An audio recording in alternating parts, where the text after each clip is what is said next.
The day of the official exam is slowly drawing closer, and with each day, you are becoming more and more anxious.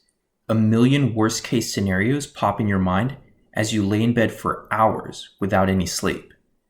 We've all been there, and anxiety is one of the most crippling emotions one could have. Although it may be almost impossible to completely get rid of anxiety, there are a few things you can do to reduce this feeling on test day.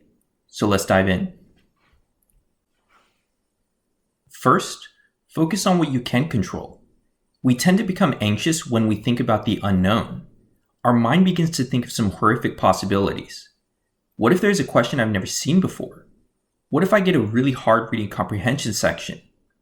While it's understandable why you have these thoughts, remember they are completely useless when you are a few days out from the exam, as you have absolutely no control on what you will see on test day. Focus your energy in a more productive way towards what you can control. You can control staying focused during the exam and utilizing the strategies you have practiced. You can also control your routine leading up to the exam for the best performance possible. This includes activities such as meditation and exercise. Second, open yourself up to a potential backup plan. Considering that you may have to go through the hardships of LSAT prep all over again if you don't do well can certainly be discouraging and unappealing. However, high anxiety is most likely due to you placing far too much importance on the upcoming exam. If you can remind yourself that you could simply retake it if you don't do well, that could lift some weight off your shoulders. This way, you won't feel like it's the end of the world if you don't do as well as you would have hoped.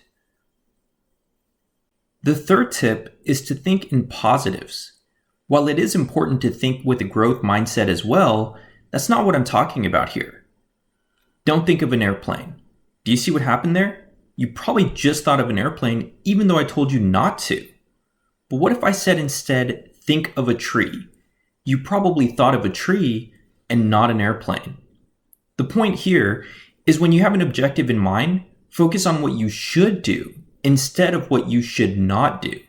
When reading a passage, instead of thinking, don't read too fast or don't make a silly mistake, think about simply focusing on the passage, one statement at a time. If you are truly focused on something, it will divert your attention from your anxiety. While the next tip does not necessarily apply the few days before the exam, make sure to do a lot of practice in the worst case scenario well in advance so that you feel more confident leading up to the test day. This is why I stress the importance of taking practice tests. So much so that I created a video devoted specifically to that. Be sure to check it out if you haven't already. But to beat anxiety, just taking practice exams is not enough. Think about it this way. If you are used to swimming in the middle of the ocean, swimming in a pool will be tame in comparison. If you are used to doing 100 push-ups in a day, doing 20 a day will also seem tame in comparison.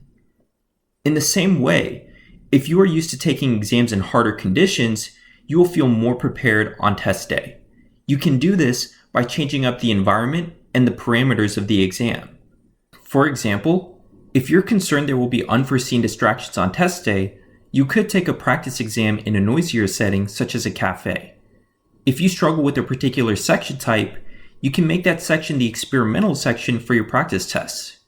If endurance is an issue, you can add 1 or 2 extra sections to a practice test to get used to an even longer exam.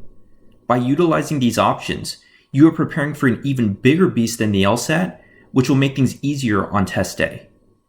If you are concerned about a specific question type or section showing up on test day, that means you haven't had enough exposure. Make sure to get plenty of practice with those, but with repetition, of course. Thank you so much for watching. If you enjoyed this video, be sure to like and subscribe for more free LSAT tips. If you have questions you would like answered in future videos, be sure to leave a comment or email me at impetuslsat@gmail.com. Also, if you are interested in private tutoring or an online LSAT course, you can learn more at www.impetuslsat.com. See you in the next video.